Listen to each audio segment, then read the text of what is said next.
Nanolite with a little bit of flashy play there at the end. Man, Hole's just 1v2ing there with basically no HP. If someone had looked at him wrong, he'd have been sent back to lobby. Massive props to both of those players. But now we go on to the next game. Javery here with 4 eliminations is your elim leader for this game. 46 players, 27 duos, and I believe we're hearing plenty of little water sounds or bumping of the ballers here. By the way, I just want to say, when I have nightmares, I see that skin. Just 110%. Like, yep. That's all I'm going to say. I'm only going to acknowledge it once, and then I'm just going to pretend it doesn't exist, as Vayne is able to get the conversion over onto Cursed Hookie, and you have Cypher and Ranger directly below, as well as Ghost Sean and Ghost Aiden, you know, repping Ghost on the West Coast side, and Aiden has the heavy snipe, Zeke. They're looking for plays. We'll have to see what Sean has, right? Because they could be going for double snipe plays, a snipe and an RPG, or if Sean, I mean, Sean is basically a laser beam, right? So the moment Aiden pops a wall, he'll have Sean there to send shots over to players. Very curious to see how they decide. Oh, wow. They're saying, all right, look, you know, this is how confident we're feeling. Let's have this supply drop come down. We're going to fight for it. Let's go. Who wants to challenge it? Yeah, they need to be careful, though, because that's immediately going to draw a lot of attention. Great shot coming through there, picking that one up. Wow. The 150 to the body, but Exoff is actually going to be the beneficiary of that as he picks it up. Him and Typical Gamer pushing in right there and converting over into Aiden, still trying to find a shot. And to me, this indicates they don't have double snipes because they've had a number of opportunities to convert on it. But as I say that, Aiden converts anyway, getting the knock onto one player and then pick up Elim. But he's being baited. Boogie Bomb comes out, but then only gets grazed by the very side of a shotgun, so not a ton of damage coming off there. 5 eliminations for them now, Zeke, and we're not even into the top 20 teams. That's right, man. This is only going to get more and more difficult the denser and the smaller this effective play space gets. I mean, Sean and Aiden, they already have 5 eliminations between them, dude. That we could very well see them win a game and just take it away from the lobby. These guys, once they get rolling, it's so difficult to stop them. Yeah, this is kind of an interesting pairing to me because, yeah, one, there's the supply drop down there, but two, Aiden is definitely a lot, or traditionally known as being more early and mid-game focused in kind of the competitive scene, whereas Sean tends to be a little more patient. He previously had been paired up with Snood, and he kind of let Snood go while supporting him a bit. Okay. So if they can combine Aiden's slaying power and having Sean like keep him a little bit on a leash and attached to him, as Kitty says, that, you know, that like 5-foot leash when you're duoed and paired up with somebody, making sure you stay right by them. I think if they do that, they can transition it into really good late game success they don't always have, as Anonymous picks up Wilds there on, again, that backside of the circle rotation. If you're here and not using utility, it's rough. You got to be ready to fight, as Anonymous is right there taking down Slothy Jr. And notice how he's checking his sides anytime he's rotating through and finding another player as he's able to pick up Cypher. But he needs to get the conversion before he goes down. Not like this. Is it? Is he, oh, what? Yes! The last hit! No, he's not going to get it. He's not going to get it. He's going to have one more. That's so unfortunate because as the circle closed, it went up one more. The siphon came through on the very last tick, but he needed one more second. Bandages would have been a difference there. A jump pad would have been the difference, but not getting out in time, unfortunately, and also falling just outside of that top 15, as we see Aiden now putting in that rifling skills, putting in the elimination skills, getting great shots there as Vayne picks up Prefix. Then traded out, drops the player down there, and we're into the top 10, Z. You can already tell Aiden has so much momentum right now. He's so confident. You saw the moment he built up, he identified where the player was. An immediate heavy round came through, destroying that player's high ground and dropping them down below. And now they're commanding from up top. This is, I mean, this is, they're on the upswing right now. This is huge. Yeah, they need to be careful, though, because they are only single ramping out. So if somebody does opt to trade with them, it could get interesting. You also have the KNG boys, Sealmatt and Epik Whale. They've been pushing up towards there. We're jumping on board now with Gervy. Reminder, this is the NA West portion, the last region. One more duo trying to cement their way into New York City, into the Fortnite World Cup final, and it could be anyone coming out of these lobbies as Gervy here sees his partner get down almost into the top 5, Z. There we go. Top 5 times Sundown. That means everyone else getting a set of placement points. Another 2 for them. And don't forget, the victory round is the next big threshold for a lot of these players. Now, I'm curious to see who's still around because our lobby dwindled very, very quickly.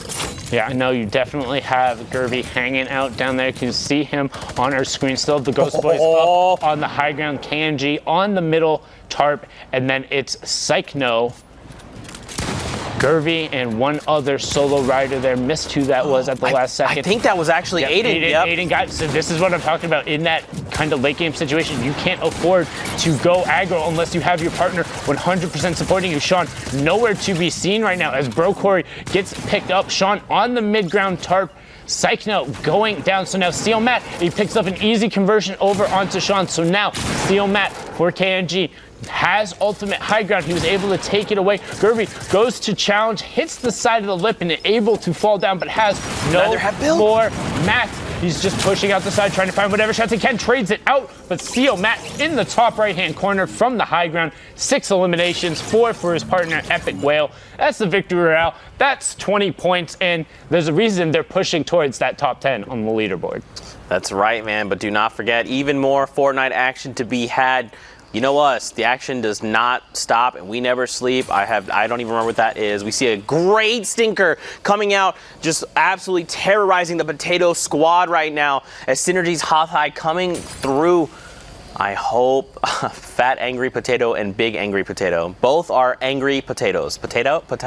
Yeah, and Boggle sitting on the most elims right now, but Fat Angry Potato might become a Fat Angry Eliminated Potato here. He's certainly stinky.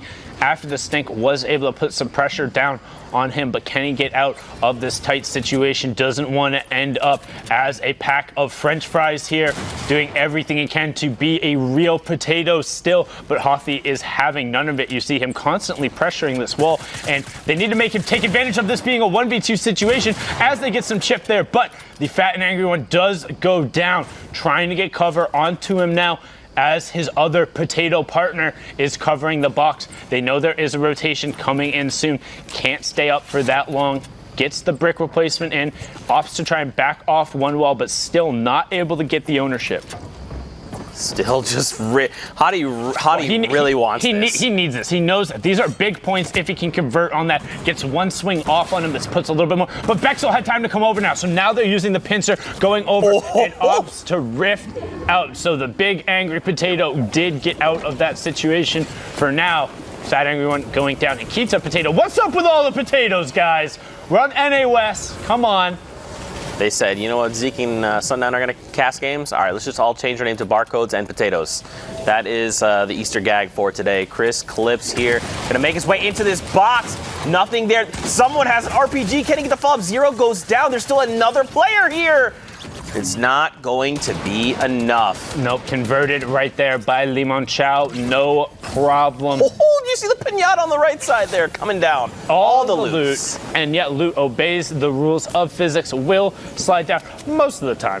Getting it through there, but as you now have Kita Potato trying to find an angle. We have Alex Weary, who we've seen before. There is that supply drop directly next to him, so a lot of attention going to be going on over here. 43 players remaining as the player falls into the box. Trap is already armed, and they just get obliterated. Need to convert on that one, but his partner gets picked up, so now he's trying to defend himself in the box, trying to figure out where that clinger is and how long he has to sit here before he gets picked off. Proxy trying to put pressure on him from the side, but he's going to box right on back up. Hot High does have an angle there on that supply drop. Maybe Bexy is tempted to go for it, but man, that supply drop will draw quite a bit of attention. We just saw Weary in the last game. We know he's a very talented player, so I'll just see how things happen. Golds across the board. He is shining bright, the brightest I've ever seen. Yeah, definitely thinking about gold as he gets just ripped from behind, not quite getting cracked through his shields, but going to be a decent knock there as there it goes. Shields does get cracked. Needs to be conscious of this player. Has to find a one-shot here in the storm. He's looking for it and he finds it there. Rockets goes up. Needs to get the siphon. Has to convert. You can't miss your shots, particularly there. 32, 22. Does he get out? You can see him on the bottom part of your screen, but no, Adrian Weary going down, Hothy going down, Asgalore going down. Old Man Mountain is patient, he is calm, and he will convert on eliminations, particularly if you do not. You have Sage picking up a good elim there onto Jaeger as him and Swap start to try and take the high ground. Bro, his edits are clean. Shoutouts to Sage with the quickness. Now they're going to try and find more eliminations with their back to the storm wall. They have to be very careful. Now, keep in mind, Sage is completely topped off. He's at 200. This is great. Swap, though, not the case. One pump could send him all the way back to the lobby. He's got to be careful.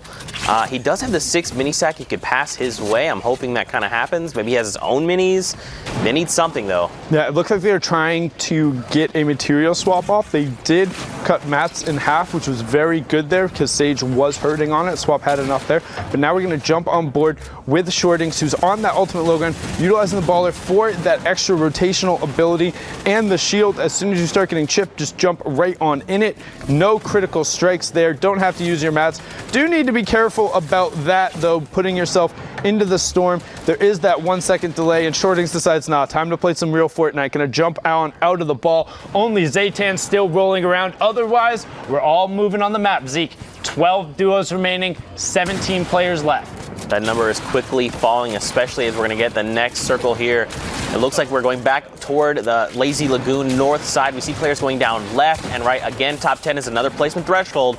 Top 5 being that next one. So these guys have to be very careful with their actions right now. Yeah, and Bok Choy Boy and KubeKubee just put up a huge performance, taking high and now rotating down onto it, picking up 2 elims apiece. As you see, KubeKubee in the top right. You have Zaytan in the bottom right-hand corner of your screen. On the mid-top, hits a double trap and the poison one going through. Great pickup there. So 1 elim for him as he's running around on that mid-tarp. Has I'm Spy and Fritos right next to him. Rexy looking to try and get something up here, but Bok Choy and KubeKubee holding a dominant high ground position and starting to launch those surprise eggs towards the low ground. And keep in mind, they're the last duel remaining. Everyone else is a solo rider. These guys have to do everything they can. They're facing off against the best, the top 3,000 of the respective regions. So this is going to be an uphill battle for everyone in this lobby right now.